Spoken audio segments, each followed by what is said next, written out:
umat itu niatnya kuat sekali, tidak menghiraukan karena harus ada pelinggih. Taiwan saya belikan tanah untuk pura. Nah, Tilem bahkan Galungan mendirikan penjor di sini. Orang lewat tuh melihatnya itu orang apa atau sembahyang kok di situ tempatnya. Karena memang nggak ada dana. Saya tahu persis yang di sini beliaunya menghendaki, nggak peduli itu hujan atau panas, sembahyang sore itu terpaksa, kebiasaan. Sekarang kebutuhan, jadi nggak diperintah, ya datang.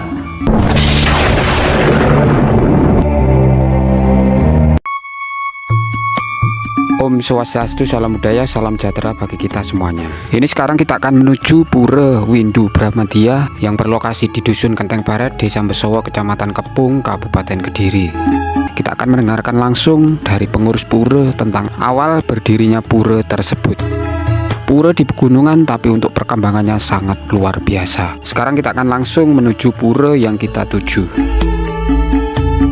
Ini kita datang ke Pura Windu Bramadya ini sudah 2 kali, tapi kemarin kita belum mendengarkan secara detail tentang awal berdirinya pura yang kita tuju ini. Ini sekarang kita sudah dekat dengan pura yang kita tuju. Ini memang untuk lokasinya di pegunungan, di lereng gunung. Tapi untuk suasana di sekitar pura ini begitu indah, luar biasa. Ini kelihatan untuk jalan di perkampungan atau jalan menuju ke pura juga sudah bagus, sudah cor-coran. Ini untuk suasana di depan pura, ini banyak tanaman yang hijau-hijau.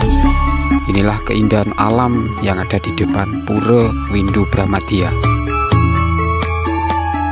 Ini tadi kita nggak sendirian, kita diantar oleh Bapak Pengurus Pura Windu Bramadya. Ini nanti kita akan mendengarkan atau bertanya langsung tentang berdirinya Pura Windu Bramadya. Ini biar umat Sedharma tahu, ini kalau di pegunungan ini untuk perkembangan atau tempat ibadah umat Hindu ini sudah bagus, ini sudah berdiri dengan kokoh. Ini biar nggak penasaran, langsung kita dengarkan cerita awal berdirinya Pura Windu Bramadya. Ini untuk lokasi pura ini ada di atas, ada di tingkat.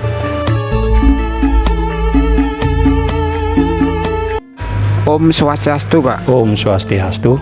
Ini biar umat Sedharma tahu, Pak, mohon dijelaskan untuk awal berdirinya Pura Windu Bramadya. Ini monggo Pak, langsung bisa dijelaskan. Perkenalkan, nama saya Pak Sunardi. Nah, status saya di Pura Windu Bramadya.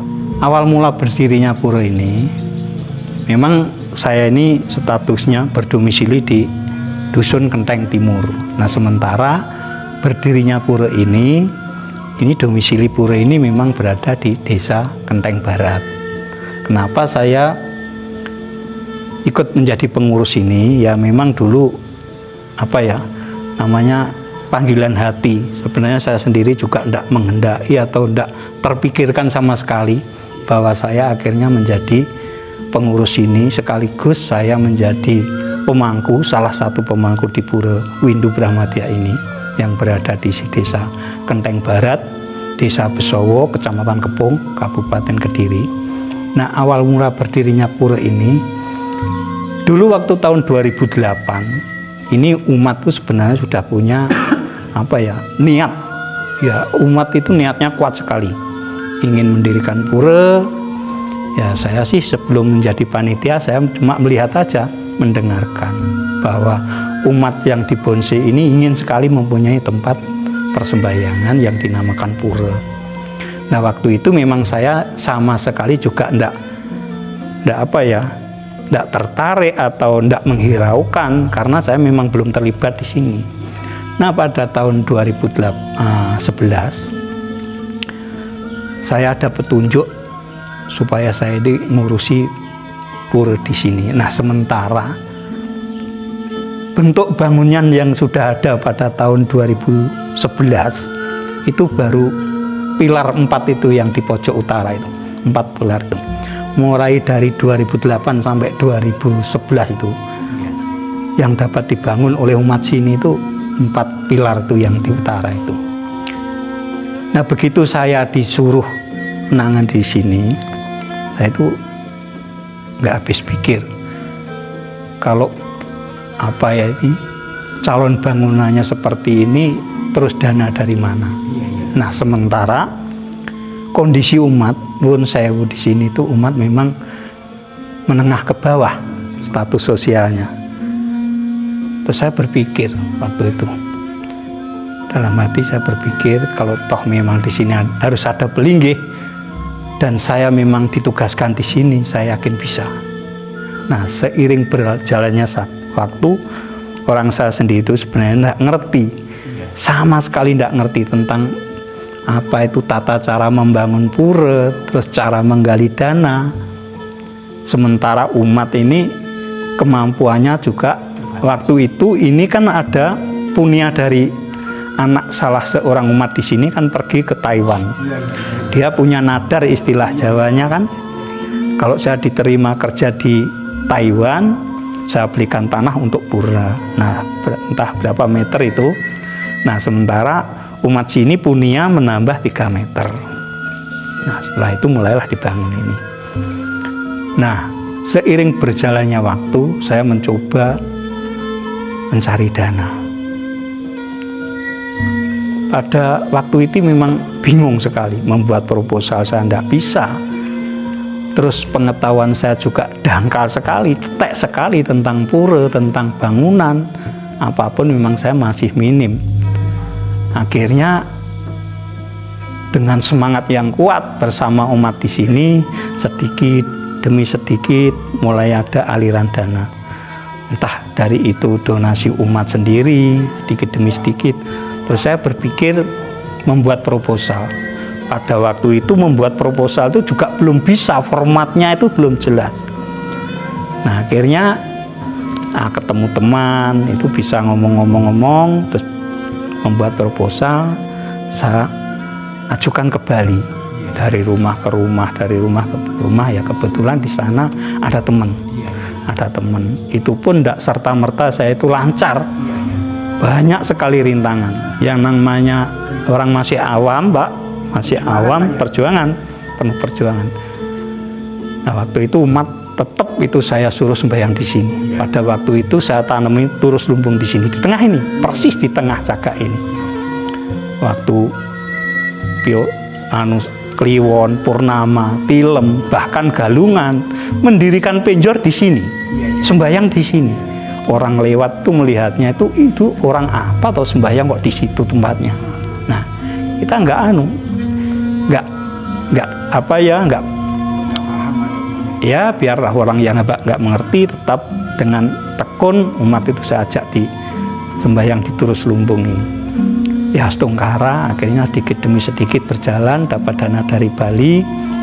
Nah, tahun demi tahun saya ini bisa mewujudkan bangunan yang seperti ini. Terus terkendala lagi waktu itu tahun 2014. Nah, 2013-2014 itu terkendala. Nah, akhirnya dana-dana dari Bali itu yang terkumpul itu juga mandek.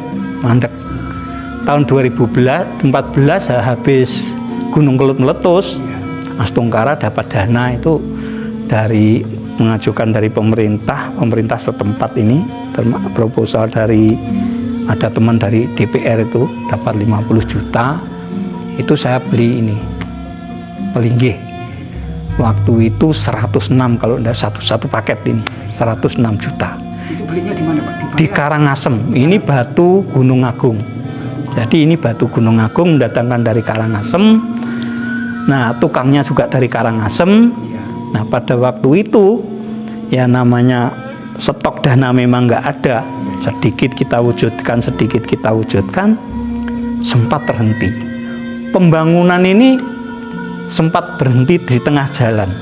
Di tengah jalan tukang sudah ada di sini, dana sudah habis, belum setengah jadi, sudah habis semennya sama sekali habis, dana terkuras. Saya ini sampai bingung.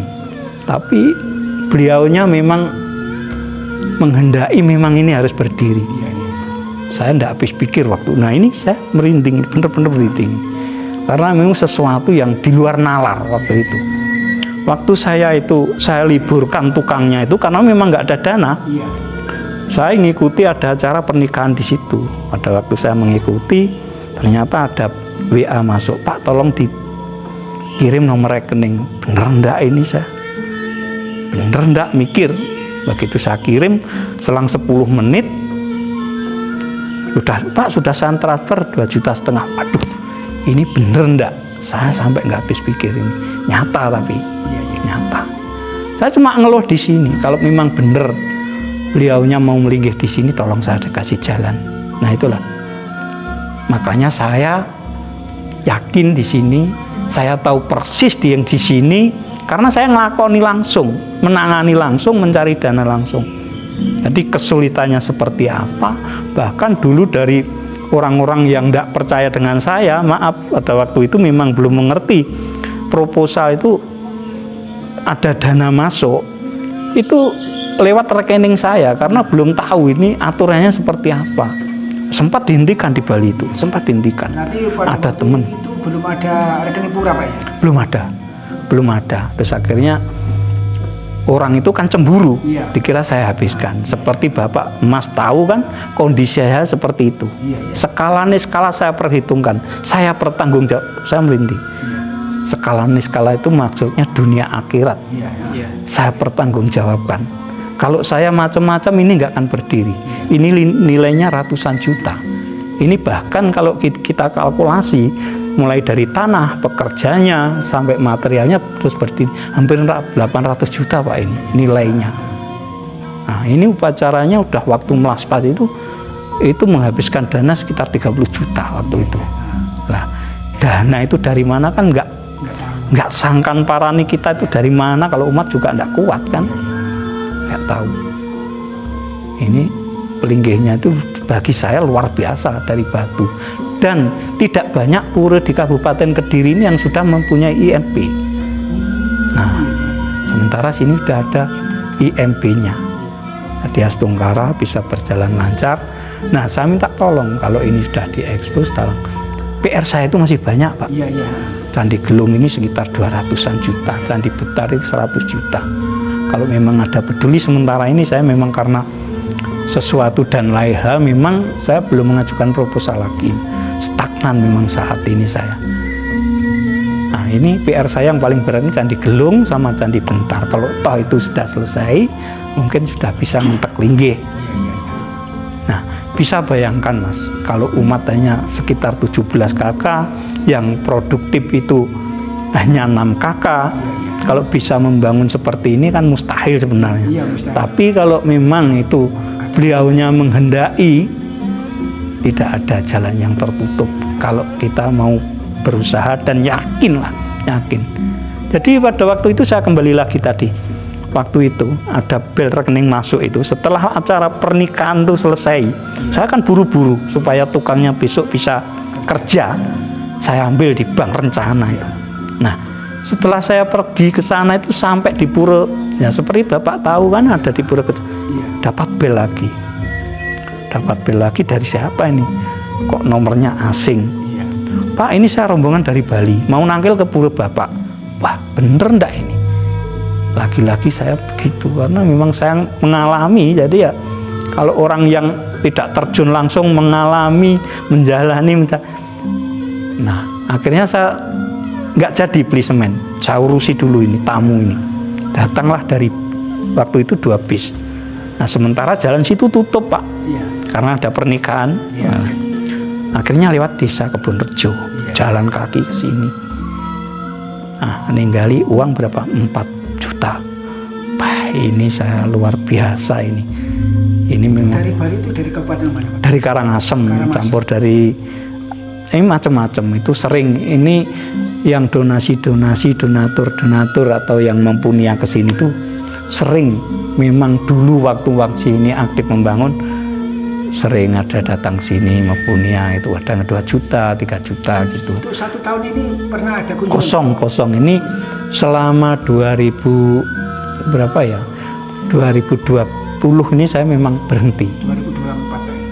2024. 2020 saya sudah berhenti, nggak masukkan proposal lagi memang. Belum membuat proposal lagi. Sementara PR saya itu, nah dan saya sendiri mengajak umat tuh supaya di sini tuh umatnya itu bisa bertahan atau bisa aktif Tiap sore memang saya ajak sembahyang di sini. Kalau di pura lain, nuwun sewu, mungkin belum bisa. Karena apa? Ribet memang, harus membuat canang. Mangkunya ada 2, 1 mangku meseran, 1 minggu sekali. Nggak peduli itu hujan atau panas, pokoknya 4:30 dah. Kalau Bapak sore ke sini jam 5 dah on. Nah, tiap hari itu, tiap hari. Nah itu kalau kliwon semampunya orang ada buninya sedikit-sedikit 10.000, 5.000, bahkan 2.000. Nanti apa? Itu cara saya menggali dana untuk upacara-upacara itu kan seperti itu. Karena kalau kita nanti ditarget, wah ini biodalan. Kalau orang misalnya hanya sedikit ya, nanti ditarget 300 atau 200, sementara nuwun sewu. Karena keadaan sosial ekonominya memang seperti ini kan, saya juga tidak bisa maksa. Saya juga akhirnya saya sendiri merasa berat kalau 200.000 sampai 300.000 berat. Padahal sini biodalannya berapa? 7 bulan sekali. Jarak 7 bulan sekali. 1 tahun 2 kali. 2 kali. Boleh Mas nanti tanggal itu Januari pertengahan tuh nanti biodalan. Itu sudah berjalan mulai dari 2014 sampai sekarang. Itu tiap 7 bulan sekali biodalan. Nah, kenapa saya itu kok menyuruh umat supaya daripada nanti dari rumah ke rumah kita ketemu, kalau ketemu itu pasti suguh, gupuh, makan kan, itu nilainya 200.000 dia itu. Tapi kalau 200.000 itu dimasukkan punya juga dia iman, iya kan jelas. Tapi kalau ketemu situ paling enggak ngasih makan, ngasih kopi, itu enggak cukup 200.000. Akhirnya saya terpikir, nah sekarang enggak usah dari rumah ke rumah. Alasannya apa? Nanti daripada nanti kalau kita biodalan itu susah dana, lebih baik kliwon, purnama, tilem. Nah, semampunya lah. Kalau ada 2.000, 10.000 monggo. Nanti menjelang biodalan kita buka. Nah, itu untuk meringankan. Nah, sementara kekurangan dana itu seperti ayam itu bahan-bahan yang memang mahal, buah itu kan kita bisa apa ya? Siapa yang punya ayam, pisang. Nah, sementara ini memang jarang beli seperti ayam, pisang itu. Dari rumah saja cukup ya Pak ya? Iya, itu juga nggak semua umat yang ikhlas itu aja lah gitu. Ukurannya ikhlas karena apa? Sekalipun punya, kalau ndak ikhlas ya percuma. Nah itu. Jadi yang ikhlas. Akhirnya selama ini berjalan bisa dikatakan tanpa kendala untuk acara-acara biodalan itu. Lancar astungkara lah. Lancar, berjalan dengan baik, tidak pernah mengeluh, wah ini dananya kurang atau gimana, enggak, astungkara. Nanti ada kadang-kadang temen tuh, oh saya mau punya, mau biodalan. Ini ada, ini cerita yang memang sebenarnya ini juga di luar nalar kan. Ada ini donatur dari Bali ini, yang dulunya memang banknya itu mau ditutup. Mau ditutup, dia sudah kolek. Ada teman saya minta proposal ke situ. Minta. Nah, beliaunya begini, yang punya ketua LPD-nya itu.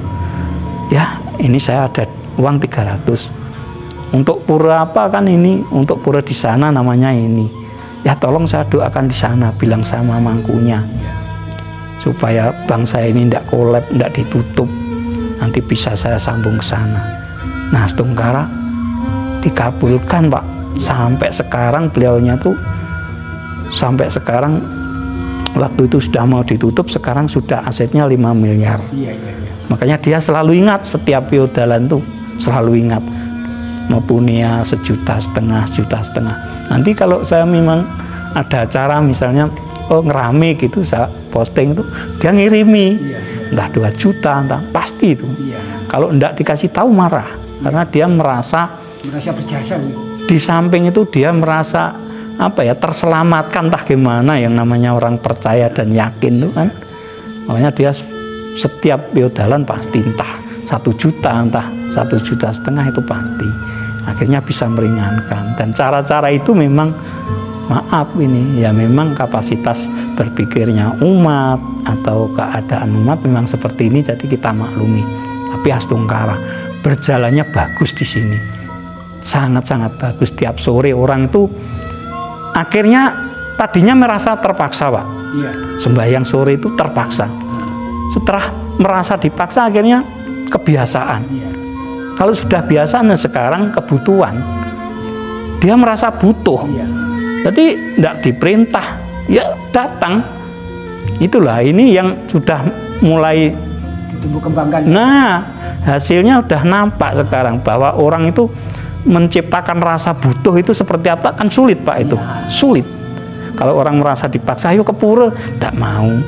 Nah, sekarang tidak bisa dibuktikan kalau sore itu minimal 10 sampai 15 orang pasti sini. Nah, itu suatu kebanggaan tersendiri, mungkin di tempat lain belum bisa. Jadi kalau ada acara-acara misalnya, oh kurang segini, ini ada acara, oh ini Jiwaratri, udah nggak perlu rapat itu, cukup di sini aja. Besok gimana caranya gitu. Itu cara-cara saya membina umat. Ini terus untuk harapan ke depan Pak, untuk masalah pembangunan ini ke depannya bagaimana Pak? Untuk selanjutnya ya saya harapkan ini bisa terrealisasi mengenai Candi Gelung dan Candi Bentar. Bahkan kalau bisa itu nanti suatu saat kalau memang sudah semua itu lengkap bangunan ini, ya mudah-mudahan bisa ngentek linggih, karena memang sangat sulit mencapai sampai tingkat ngentek linggih itu. Tapi itu juga tidak menutup kemungkinan bisa terjadi kalau kita memang dan tolong nanti kalau memang ini terekspos, ya memang untuk sekarang memang sudah ada, kalau nama rekening pura sudah ada lengkap, memang sangat membutuhkan dana untuk pembangunan ini. Memang Candi Gelung sama Candi Bentar itu PR saya yang masih berat saya rasa. Ya selama saya masih sehat, masih bisa diberi umur panjang, bisa melaksanakan melanjutkan bangunan, terus bisa melayani umat setiap hari. Karena juga tidak gampang melayani umat tuh, butuh keikhlasan. Karena nggak ada, nuwun sewu, memang nggak ada upahnya itu loh, nggak ada upahnya. Kita berkorban tiap hari harus mengadakan janur seperti itu loh. Janur itu beli, sementara di sini umat nggak ada ya. Mendatangkan dari Blitar mas ya.